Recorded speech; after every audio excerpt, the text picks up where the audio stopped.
राधे राधे, हरे कृष्णा। आप सभी का दिन मंगलमय हो। आज 20 जनवरी मंगलवार है। माघ मास के शुक्ल पक्ष की द्वितीया तिथि आज सुबह 2:15 से प्रारंभ होकर कल बुधवार सुबह 2:42 तक रहेगी। ब्रह्मा मुहूर्त सुबह 5:37 से 6:25 तक रहेगा। सूर्योदय सुबह 7:14 पर और सूर्यास्त शाम 6:01 पर होगा। आज श्रवण नक्षत्र दोपहर 1:06 तक रहेगा। उसके बाद धनिष्ठा नक्षत्र लगेगा। सिद्धि योग रात 8 बजे तक रहेगा।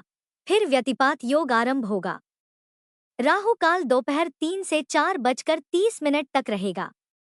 अब तक की कथाओं को प्रेम पूर्वक सुनने के लिए आप सभी का हृदय से धन्यवाद। आइए प्रतिदिन की तरह आज भी घर में सुख समृद्धि और धन वृद्धि करने वाली सीता नित्यनेम कथा का श्रवण करें। सभी प्रेम से बोलिए, सीता मैया की जय। यह पावन कथा सीता माता सुनाती थी और प्रभु श्री राम प्रेम से सुनते थे। एक दिन श्री राम भगवान को किसी काम के लिए बाहर जाना पड़ा। तो सीता माता कहने लगी कि भगवान, मेरा तो 12 वर्ष का नितनेम है। अब आप बाहर जाएंगे तो मैं अपनी कहानी किसे सुनाऊंगी? तब श्री राम ने कहा कि सीते, आप कुएं की पाल पर जाकर बैठ जाना और वहां पर जो भी औरतें पानी भरने आएंगी उन्हें अपनी कहानी सुना दिया करना। सीता माता कुएं की पाल पर जाकर बैठ गई। तभी एक स्त्री आई। उसने रेशम की जरी की साड़ी पहन रखी थी और सोने का घड़ा ले रखा था। सीता माता उसे देखकर कहने लगी, बहन, मेरा 12 वर्ष का नितनेम सुन लो। पर वह स्त्री बोली कि मैं तुम्हारा नितनेम सुनूंगी तो मुझे तो घर जाने में देर हो जाएगी और मेरी सास मुझसे झगड़ा करेगी। इसलिए उसने कहानी नहीं सुनी और अपने घर चली गई। लेकिन उसके घर जाते ही उसकी रेशम जरी की साड़ी फट गई। सोने का घड़ा मिट्टी के घड़े में बदल गया। सासू ने देखा तो पूछा, अरे बहू, यह किसका दोष अपने सिर लेकर आ गई है? बहू बोली, माँ जी, कुएं पर एक औरत बैठी थी। उसने अपनी कहानी सुनने के लिए कहा, लेकिन मैंने नहीं सुनी। शायद उसी का यह फल मुझे मिला है। बहू की बात सुनकर अगले दिन वही साड़ी और वही घड़ा लेकर सास कुएं की पाल पर गई। सास को वहीं पर सीता माता बैठी मिली तो माता सीता ने कहा, बहन, मेरी कहानी सुन लीजिए। सासू बोली, एक बार छोड़, मैं तो 4 बार कहानी सुन लूंगी। तब सीता माता बोली, राम आए, लक्ष्मण आए, देश के पुजारी आए, नित नेम का नेम लाए, आओ राम बैठो, राम तपी रसोई जीमो, राम माखन मिश्री खाओ, राम दूध पताशा पियो, राम सूत के पलका मोठो, राम शाल दुशाला पोठो, राम शाल दुशाला ओढ़ो, राम जब बोलूं राम ही राम, राम सवारे सबके काम, खाली घर भंडार भरेंगे, सबका बीड़ा पार करेंगे, श्री राम जय जय राम। सासू बोली, बहन, कहानी तो बहुत अच्छी लगी। फिर कहानी सुनकर सासू घर चली गई और उसकी साड़ी फिर से रेशम जरी की बन गई। मिट्टी का घड़ा भी फिर वापस से सोने के घड़े में बदल गया। बहू ने देखा तो कहने लगी, सासू माँ, आपने यह सब कैसे किया? सासू बोली, बहू, तू दोष लगाकर आई थी और मैं अब दोष उतार कर आ रही हूँ। बहू ने पूछा कि माँ जी, वह कुएं वाली स्त्री कौन है? सासू ने बताया कि वह तो सीता माता थी। वह पुराने से नया कर देती है, खाली घर में भंडार भर देती हैं। वह लक्ष्मी जी का वास घर में कर देती हैं और मनुष्य की जो भी इच्छा हो उसे पूर्ण कर देती हैं। बहू बोली, माँ जी, फिर तो ऐसी कहानी मुझे भी सुना दो। सास बोली कि ठीक है, तुम भी सुनो। फिर सास ने कहानी शुरू की। राम आए, लक्ष्मण आए, देश के पुजारी आए, नित नेम का नेम लाए, आओ राम बैठो, राम तपी रसोई जीमो, राम माखन मिश्री खाओ, राम दूध बताशा पियो, राम सूत के पलका मोठो, राम शाल दुशाला पोठो, राम शाल दुशाला ओढ़ो, राम जब बोलूं राम ही राम, राम सवारे सबके काम, खाली घर भंडार भरेंगे, सबका बेड़ा पार करेंगे, बोलो श्री राम जय जय राम। कहानी सुनकर बहू बोली, माँ जी, कहानी तो बहुत अच्छी है। सासू ने कहा, ठीक है, अब से हम इस कहानी को रोज किया करेंगे। अब सास बहू रोज सवेरे उठती, नहाती धोती और पूजा करने के बाद नित्य नेम की सीता माता की कहानी कहती। एक दिन की बात है, उनके यहाँ पड़ोस की एक औरत आई और बोली कि बहन, जरा सी आँच तो देना। तो बहू बोली कि आँच तो अभी हमने जलाई ही नहीं।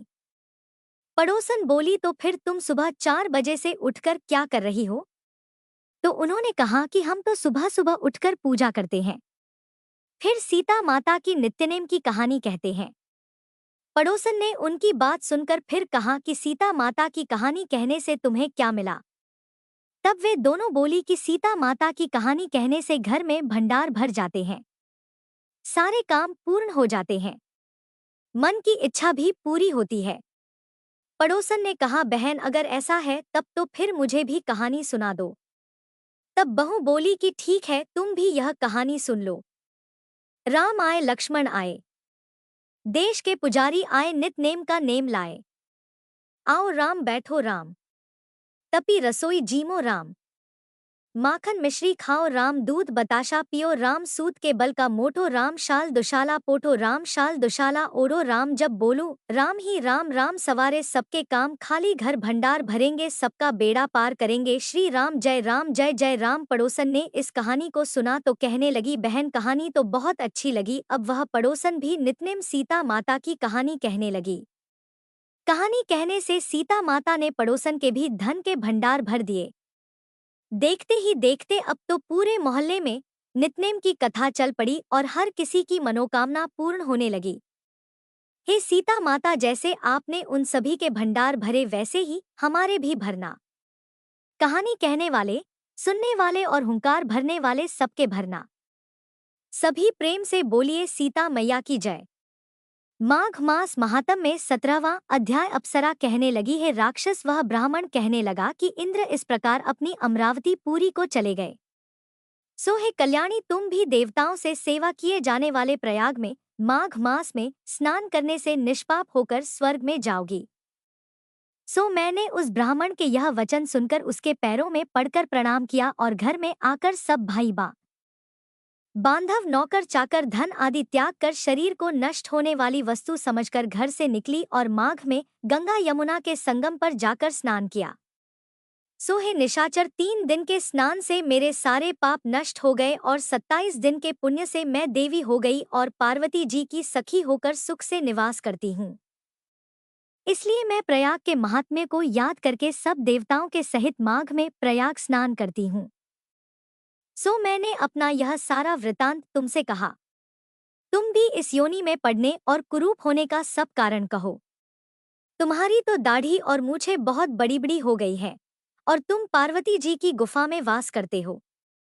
निशाचर ने कहा, है भद्रे सज्जनों से गुप्त बात कहने में कोई भी हानि नहीं होती। मुझको अब कोई संशय नहीं रहा कि मेरा उद्धार तुमसे ही होगा। सो मैं अपना सारा वृतांत तुमसे कहता हूँ। मैं एक बार काशी में वेदों का ज्ञाता था और बड़े उच्च कुल के ब्राह्मण के घर में मेरा जन्म हुआ था। मैंने राजा, पापी, शूद्र और वैश्य से अनेक प्रकार के दान लिए, यहाँ तक कि मैंने दान लेने में चांडाल को भी नहीं छोड़ा। उस जन्म में मैंने कभी कोई धर्म नहीं किया और मैं केवल धन इकट्ठा करता रहा और फिर वहीं पर मेरी मृत्यु हो गई। तीर्थ स्थान पर मरने के कारण मैं नरक में नहीं गया। पहले 2 बार गिद्ध योनि में, 3 बार व्याघ्र योनि में, 2 बार सर्प योनि में, 1 बार उल्लू की योनि में और अब 10वीं बार राक्षस हुआ हूँ और अब सैकड़ों वर्षों से इसी योनि में हूँ। इस स्थान को 3 योजन तक मैंने जंतुहीन कर दिया है। बिना अपराध के बहुत से प्राणियों को मैंने नष्ट किया। इसी कारण मेरा मन अत्यंत दुखी है। तुम्हारे दर्शन से चित्त में थोड़ी शांति अवश्य आई है, क्योंकि सज्जनों का संग तुरंत ही सुख देने वाला होता है। मैंने अपने दुख के कारण आपसे कह दिए और सज्जन लोग सदैव दूसरे के दुखों से दुखी होते हैं। अब यह बताओ कि इस दुख रूपी समुद्र को कैसे पार कर सकता हूँ?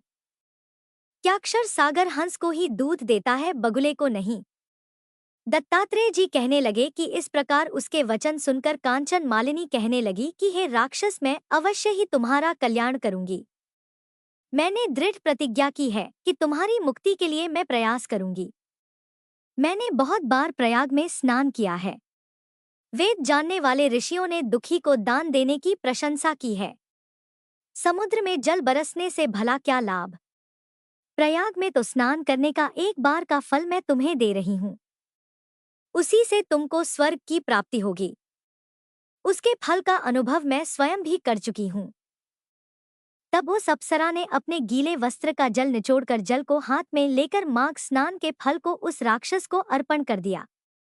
उसी समय वह पुण्य प्राप्त कर वह राक्षसी शरीर को छोड़कर तेजमय सूर्य के समान देवता रूप हो गया। आकाश में विमान पर चढ़कर अपनी कांत से चारों दिशाओं को प्रकाशित करता हुआ वह शोभायमान हुआ और कहने लगा कि ईश्वर ही जानता है कि तुमने मुझ पर कितना उपकार किया है। आप भी कृपया कुछ शिक्षा दो जिससे मैं अब कभी पाप ना कर सकूं। अब मैं तुम्हारी आज्ञा पाकर ही स्वर्ग में जाऊंगा। तब कांचन मालिनी ने कहा कि सदैव धर्म की रक्षा करो, धर्म की सेवा करो, काम रूपी शत्रु को जीतो, दूसरों के गुण और दोषों का वर्णन मत करो, शिव जी और वासुदेव का पूजन करो, इस देह का मोह मत करो, पत्नी पुत्र धन आदि की ममता त्यागो, सत्य बोलो, वैराग्य भाव धारण कर योगी बनो। मैंने तुमसे ये धर्म के लक्षण कहे हैं। अब तुम देवता रूप होकर शीघ्र ही स्वर्ग को जाओ। दत्तात्रेय जी कहने लगे कि इस प्रकार गंधर्वों से सुशोभित वह राक्षस कांचन मालिनी को नमस्कार करके स्वर्ग को गया और देव कन्याओं ने वहां आकर कांचन मालिनी पर पुष्पों की वर्षा की और प्रेम पूर्वक कहा कि हे भद्रे, तुमने इस राक्षस का उद्धार किया। इस भयानक दुष्ट के डर से तो कोई भी इस वन में प्रवेश नहीं करता था। अब हम निडर होकर विचर सकती हैं।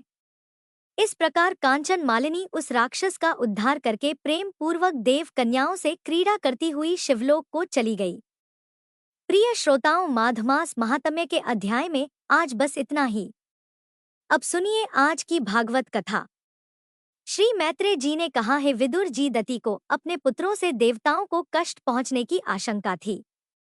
इसीलिए उसने दूसरों के तेज का नाश करने वाले उस कश्यप जी के तेज को 100 वर्षों तक अपने उदर में ही रखा।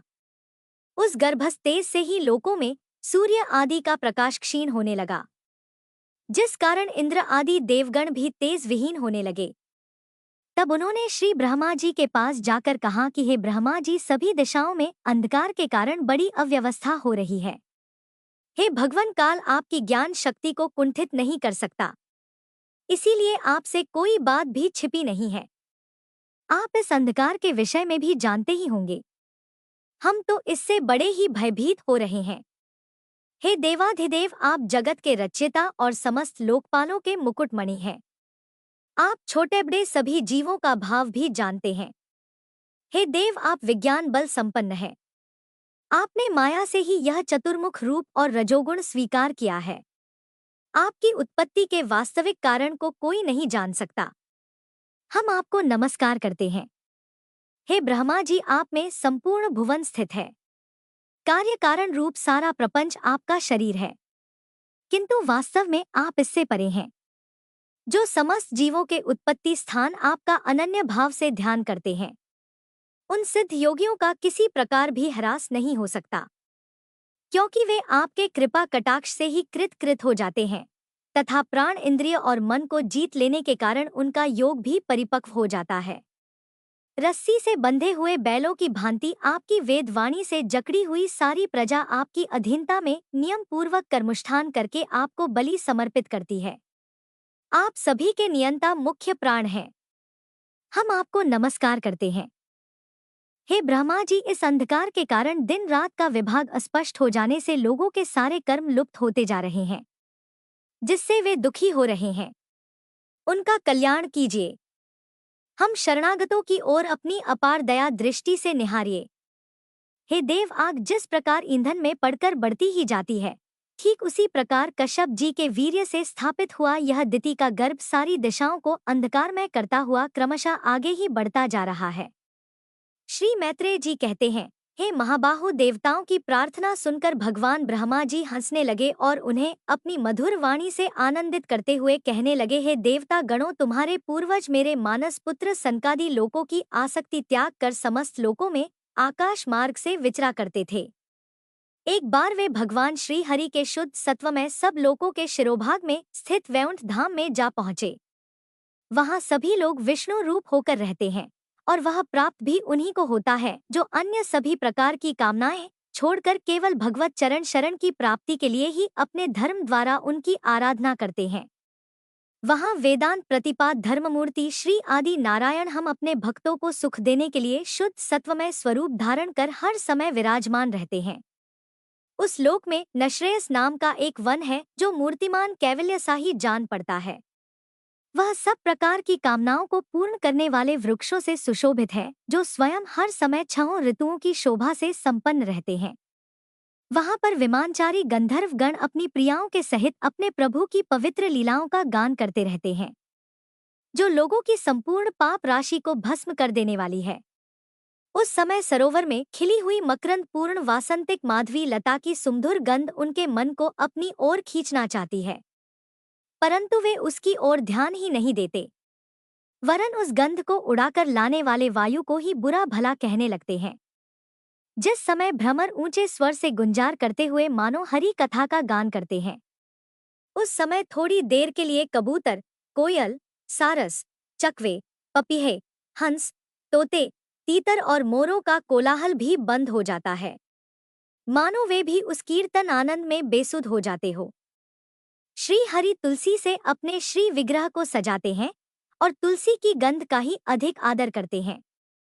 यह देखकर वहां के मंदार कुंद कुर्बक अर्थात तिलक वृक्ष उत्पल यानी कि रात में खिलने वाले कमल चंपक अरण पुनाग नाग केसर बकुल अर्थात मौलसरी अम्बुज जो कि दिन में खिलने वाले कमल होते हैं और पारिजात आदि पुष्प सुगंध युक्त होने पर भी तुलसी का ही तप अधिक मानते हैं। वह लोक वैरदुर्य मरकत मणि और स्वर्ण के विमानों से भरा हुआ है। यह सब किसी कर्म फल से नहीं बल्कि एकमात्र श्री हरि के पाद पद्मों की वंदना करने से ही प्राप्त होते हैं। उन विमानों पर चढ़े हुए कृष्ण प्राण भगवत भक्तों के चित्तों में बड़े बड़े नितंबों वाली सुमुखी सुंदरियां भी अपनी मंद मंद मुस्कान और मनोहर रास परिहास से काम विकार नहीं उत्पन्न कर सकती। परम सौंदर्यशालिनी लक्ष्मी जी जिनकी कृपा प्राप्त करने के लिए देवक भी यत्नशील रहते हैं, श्री हरि के भवन में चंचलता रूप दोष को त्याग कर रहती हैं। जिस समय अपने चरण कमलों के नपुरों की झकार करती हुई वे अपना लीला कमल घुमाती हैं, उस समय उस कनक भवन की स्फटिकमय दीवारों में उनका प्रतिबिंब पड़ने से ऐसा जान पड़ता है मानो वे उन्हें बुहार रही हो। हे प्यारे देवता गणों, जिस समय दासियों को साथ वे अपने क्रीड़ावन में तुलसी दल द्वारा भगवान का पूजन करती हैं, तब वहां के निर्मल जल से भरे हुए सरोवर में जिनके मूंगे के घाट बने हुए हो अपना सुंदर अलकावली और उन्नत नासिका से सुशोभित मुखारविंद देखकर यह भगवान का चुंबन किया हुआ है, ऐसा जानकर वह खुद को बड़ा सौभाग्यशाली समझती है। जो लोग भगवान की पाप हरणी लीला कथाओं को छोड़कर बुद्धि को नष्ट कर डालने वाली अर्थ काम संबंधी अन्य निंदित कथाएं सुनते हैं, वे उस बैकुंठ लोक में कभी नहीं जा सकती। हाय, जब वे अभागे लोग इन सारहीन बातों को सुनते हैं, तब यह उनके पुण्यों को नष्ट करके उन्हें आश्रयहीन घोर नरकों में डाल देती हैं। देवाधिदेव श्री हरि का निरंतर चिंतन करते रहने के कारण जिनसे यमराज भी दूर रहते हैं, आपस में प्रभु के सुयश की चर्चा चलने पर अनुराग जन्य विवलतावश जिनके नेत्रों से अविरल अश्रुधारा बहने लगती है और शरीर में रोमांच हो जाता है, जिनके शील से स्वभाव की हम लोग भी इच्छा करते हैं, वे परम भागवत ही हमारे लोकों से ऊपर उस वैकुंठ लोक में जाते हैं। जिस समय सनकादि मुनि विश्वगुरु श्री हरि के निवास स्थान संपूर्ण लोकों के वंदनीय और श्रेष्ठ देवताओं के विचित्र विमानों से विभूषित उस परम दिव्य और अद्भुत बैकुंठ धाम में अपने योगबल से पहुंचे, तब उन्हें बड़ा ही आनंद हुआ। भगवत दर्शन की लालसा से अन्य दर्शनीय सामग्री की उपेक्षा करते हुए बैकुंठ धाम की 6 डरियां पार करके जब वे 7वीं पर पहुंचे, तब वहां उन्हें हाथ में गदा लिए 2 समान आयु वाले देवश्रेष्ठ दिखलाई दिए, जो बाजूबंद कुंडल और किरीट आदि अनेकों अमूल्य आभूषणों से अलंकृत थे।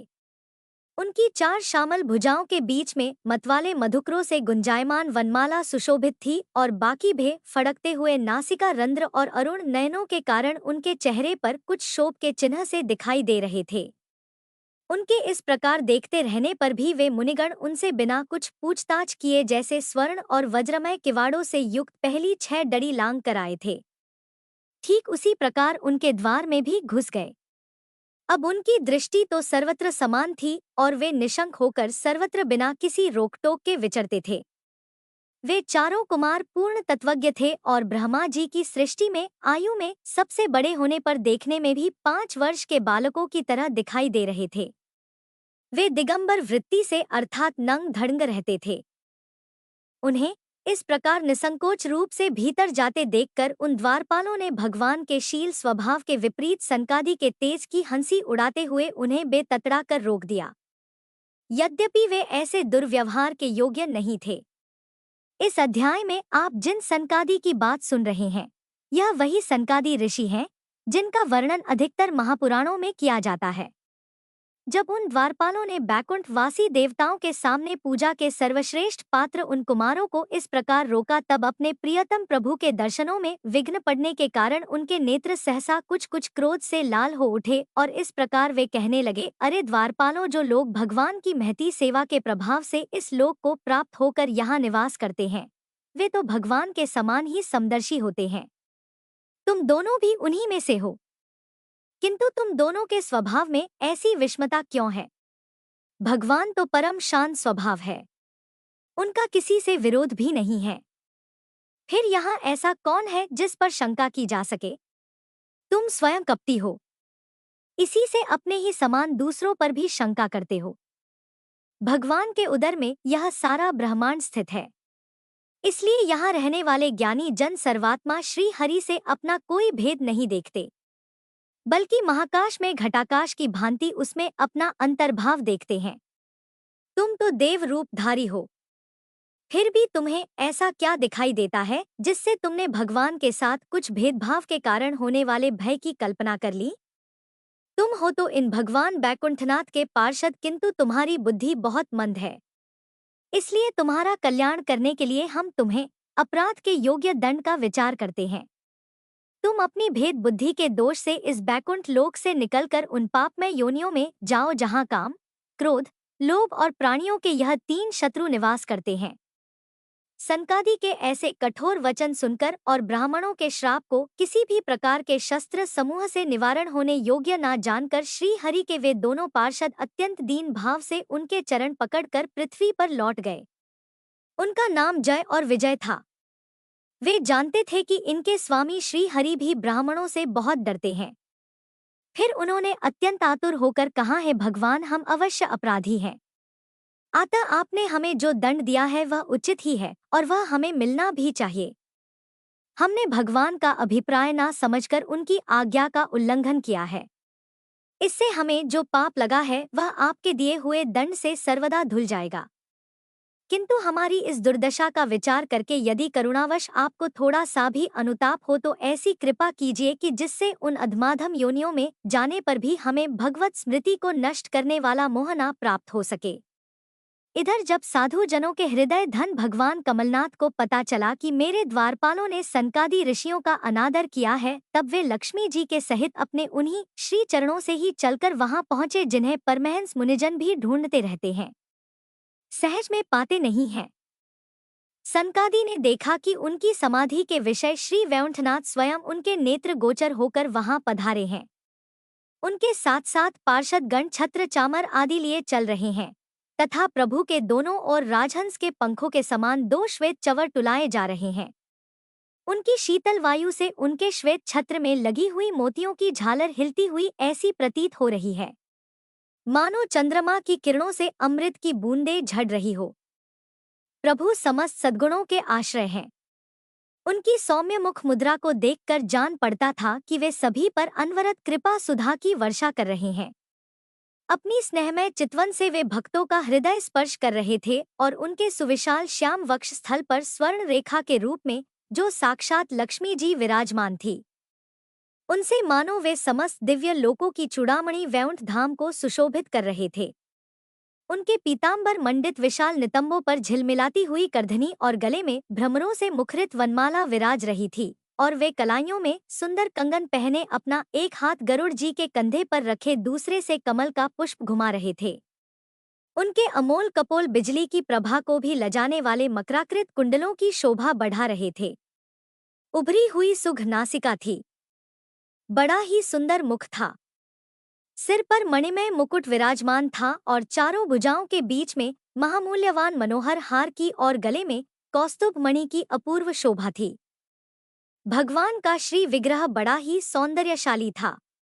उसे देखकर भक्तों के मन में ऐसा वितर्क होता था कि इसके सामने श्री लक्ष्मी जी का सौंदर्याभिमान भी गलित हो गया है।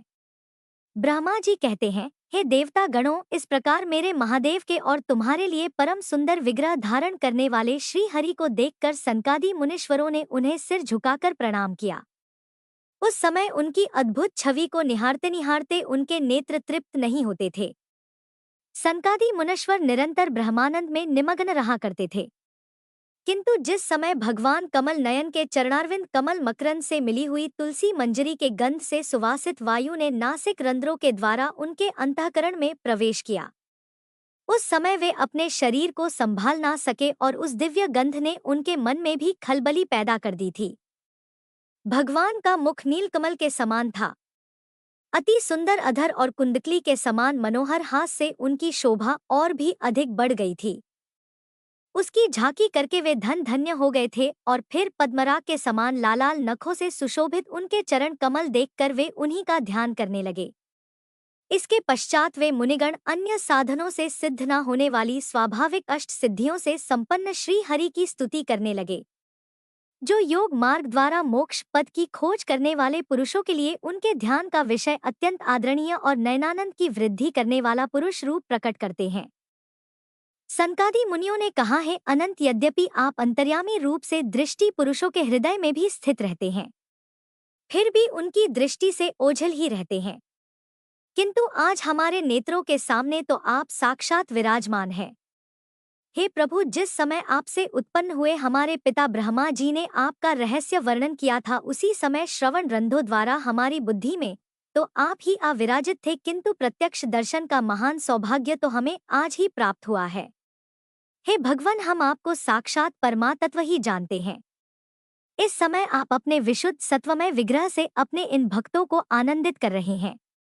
आपकी इस सगुण साकार मूर्ति को राग और अहंकार से मुक्त मुनिजन आपकी कृपा दृष्टि से प्राप्त हुए सुदृढ़ भक्ति योग के द्वारा अपने हृदय में उपलब्ध करते हैं। हे प्रभु, आपका सुयश अत्यंत कीर्तनीय और सांसारिक दुखों की निवृत्ति करने वाला है।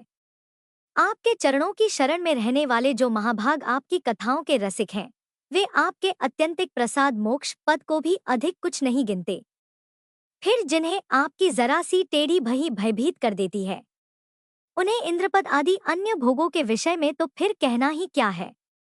हे भगवान, यदि हमारा मन भौरे की तरह आपके चरण कमलों में ही रमण करता रहे, हमारी वाणी तुलसी के समान आपके चरण संबंध से ही सुशोभित होती रहे और हमारे कान आपकी सुयश सुधा से परिपूर्ण रहे, तो फिर अपने पापों के कारण भले ही हमारा जन्म नरकादि योनियों में हो जाए, इसकी हमें कोई चिंता नहीं। हे विपुल कीर्ति प्रभु, आपने हमारे सामने जो यह मनोहर रूप प्रकट किया है, उससे हमारे नेत्रों को बड़ा ही सुख मिला है। विषसक्त अजितेंद्रिय पुरुषों के लिए इसका दृष्टिगोचर होना अत्यंत कठिन है। आप साक्षात भगवान हैं और इस प्रकार स्पष्टतया हमारे नेत्रों के सामने प्रकट हुए हैं। हम आपको प्रणाम करते हैं।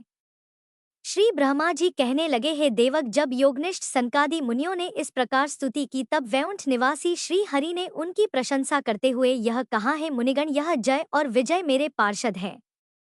इन्होंने मेरी कुछ भी परवाह ना करके आपका बहुत बड़ा अपराध किया है। आप लोग भी मेरे अनुगत भक्त हैं, अतः इस समय मेरी ही अवज्ञा करने के कारण आपने इन्हें जो दंड दिया है, वह मुझे भी अभिमत है। ब्राह्मण मेरे परम आराध्य हैं। मेरे अनुचरों के द्वारा आप लोगों का जो तिरस्कार हुआ है, उसे मैं अपना ही किया हुआ मानता हूँ। इसलिए मैं आप लोगों से प्रसन्नता की भिक्षा मांगता हूँ। सेवकों के अपराध करने पर संसार उनके स्वामी का ही नाम लेता है। वह अपयश उसकी कीर्ति को इस प्रकार दूषित कर देता है जैसे त्वचा को चर्म रोग। मेरी निर्मल सुय सुधा में गोता लगाने से चंडाल पर्यंत सारा जगत तुरंत पवित्र हो जाता है। इसीलिए मैं बैकुंठ कहलाता हूँ। किंतु यह पवित्र कीर्ति मुझे आप लोगों से ही प्राप्त हुई है। इसीलिए जो कोई आपके विरुद्ध आचरण करेगा, वह मेरी भुजा ही क्यों ना हो, मैं उसे तुरंत काट डालूंगा। आप लोगों की सेवा करने से ही मेरी चरण रज को ऐसी पवित्रता प्राप्त हुई है कि वह सारे पापों को उसी क्षण में नष्ट कर डालती है, और मुझे ऐसा सुंदर स्वभाव मिला है कि मेरे उदासीन रहने पर भी लक्ष्मी जी मुझे एक क्षण के लिए भी नहीं छोड़ती।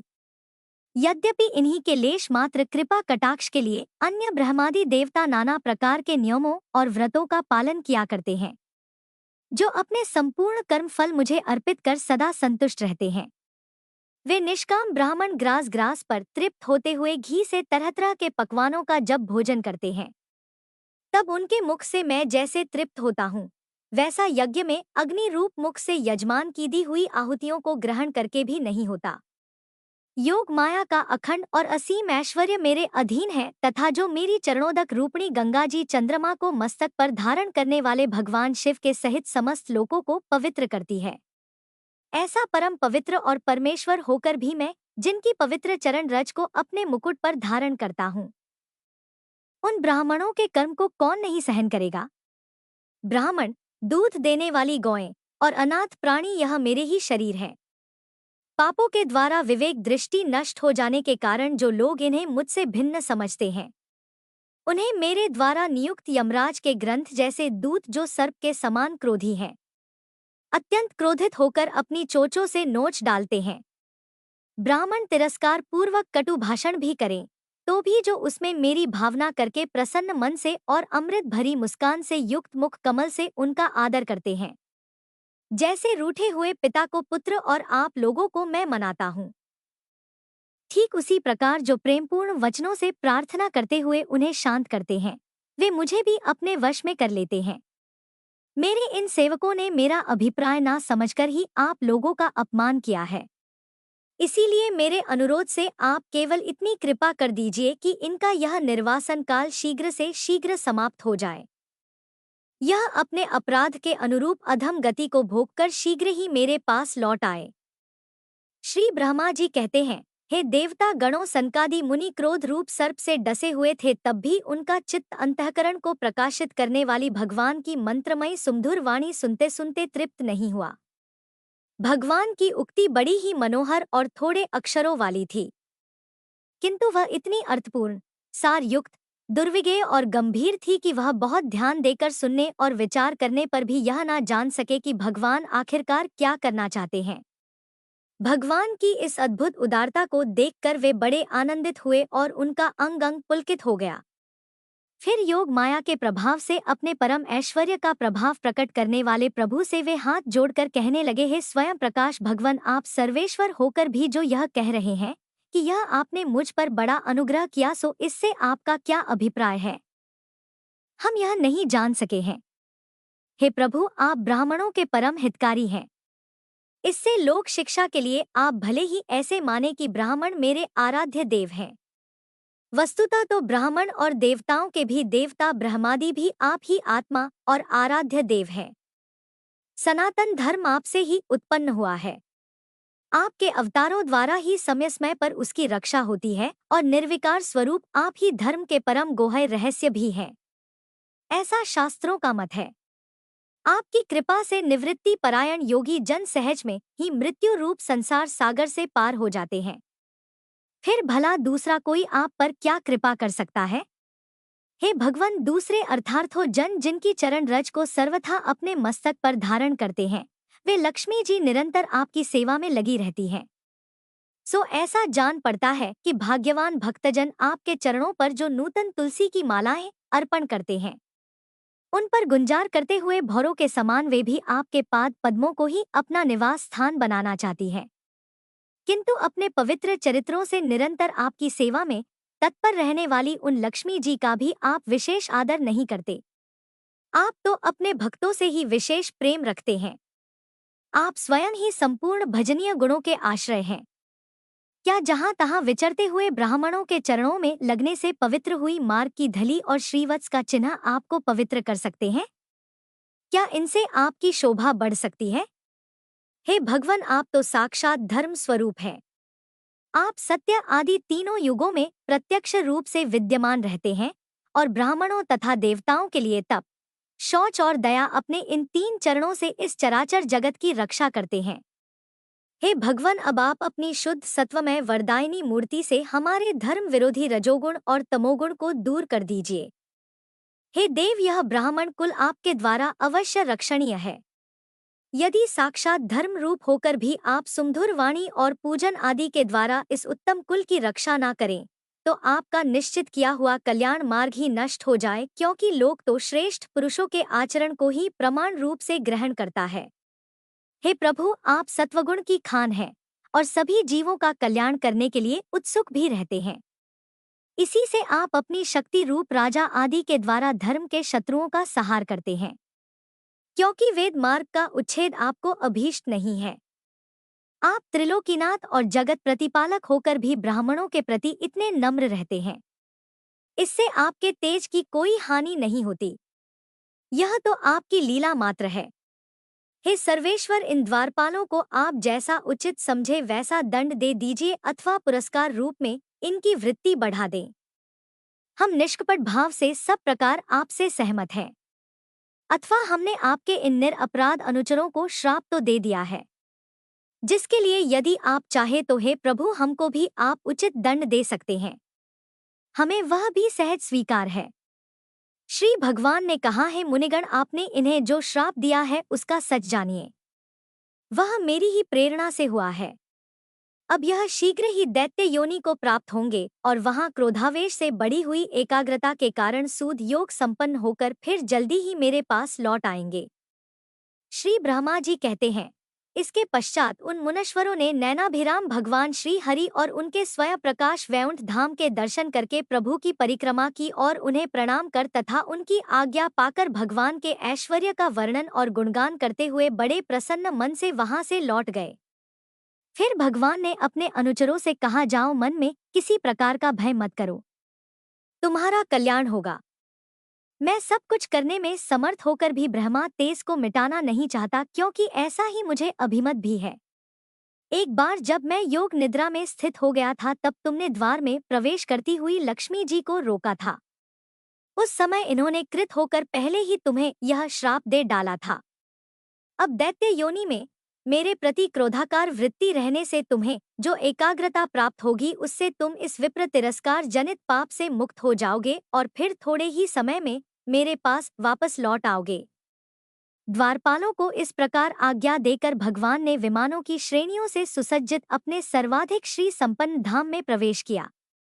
वे देव श्रेष्ठ जय विजय तो ब्रह्मा श्राप के कारण उस अलंघनीय भगवत धाम में ही श्रीहीन हो गए। अब उनका सारा गर्व भी दूर हो चुका था। हे पुत्रों, फिर जब बैकुंठ लोक से वे दोनों गिरने लगे, तब वहां श्रेष्ठ विमानों पर बैठे हुए बैकुंठ वासियों ने महान हाहाकार मच गया। इस समय दति के गर्भ में स्थित जो कश्यप जी का उग्र तेज है, उसमें भगवान के उन पार्षद प्रवरों ने ही प्रवेश किया है। उन दोनों असुरों के तेज से ही तुम सबका तेज फीका पड़ गया है। इस समय भगवान ऐसा ही करना चाहते हैं। जो आदि पुरुष संसार की उत्पत्ति, स्थिति और लय के कारण है, जिनकी योग माया को बड़े बड़े योगीजन भी बड़ी कठिनता से पार कर पाते हैं, वे सत्यवादी तीनों गुणों के नियंता श्री हरि ही हमारा कल्याण करेंगे। अब इस विषय में हमारे विशेष विचार करने से भला क्या लाभ हो सकता है। हरे कृष्ण, आज की भागवत कथा में बस इतना ही। इसके आगे का वृतांत आप सभी कल सुनिएगा। अब सुनिए लप्स और तपसी की कहानी। एक बार एक लप्सी था, एक तपसी था। तपसी हमेशा भगवान की तपस्या में लीन रहता था। लप्सी रोजाना 1.25 शेर की लापसी बनाकर भगवान को भोग लगाकर जीम लेता था। एक दिन वे दोनों आपस में झगड़ा करने लगे। तप्स बोला, मैं रोज भगवान की तपस्या करता हूँ, इसलिए मैं बड़ा हूँ। लप्स बोला, मैं रोज भगवान को 1.25 शेर लापसी का भोग लगाता हूँ, इसलिए मैं बड़ा हूँ। नारद जी वहां से गुजर रहे थे। दोनों को झगड़ा करता देख उनसे पूछा कि तुम दोनों झगड़ा क्यों कर रहे हो। तब लप्स ने खुद को बड़ा होने का कारण बताया और तपसी ने भी खुद को बड़ा होने का कारण नारद जी को बताया। सुनकर नारद जी बोले, तुम्हारा फैसला तो मैं कर दूंगा। दूसरे दिन लप्सी और तप स्नान कर अपनी रोज की भक्ति करने आए तो नारद जी ने छुपकर 1.25 करोड़ की एक एक अंगूठी उन दोनों के आगे रख दी। तपसी की नजर जब अंगूठी पर पड़ी तो उसने चुपचाप अंगूठी उठाकर अपने नीचे दबा ली। उधर लप्सी की नजर भी अंगूठी पर पड़ी, लेकिन उसने ध्यान नहीं दिया और भगवान को भोग लगाकर लापसी खाने लगा।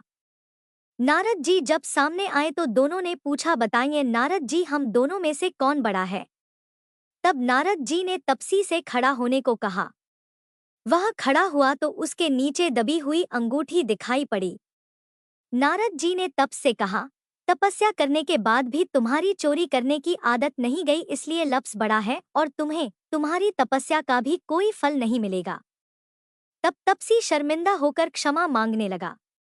उसने नारद जी से पूछा, नारद जी, मेरी तपस्या का फल फिर मुझे कैसे मिलेगा। तब देवर्षि नारद जी ने बताया, अगर कोई गाय और कुत्ते की रोटी नहीं बनाएगा तो फल तुझे मिलेगा। अगर कोई ब्राह्मण को जमाकर दक्षिणा नहीं देगा तो फल तुझे मिलेगा। अगर कोई साड़ी के साथ ब्लाउज नहीं देगा तो फल तुझे मिलेगा। अगर कोई दिए से दिया जलाएगा तो फल तुझे मिलेगा। अगर कोई सारी कहानी सुने लेकिन तुम्हारी कहानी ना सुने तो फल तुझे मिलेगा। उसी दिन से हर व्रत कथा और कहानी के साथ लपसी तपसी की कहानी भी सुनी और कही जाती है। अगले भाग में कथा आगे सुनेंगे। तब तक जुड़े रहिए। कथा को पसंद आए तो लाइक करें और अपने प्रियजनों के साथ अवश्य साझा करें।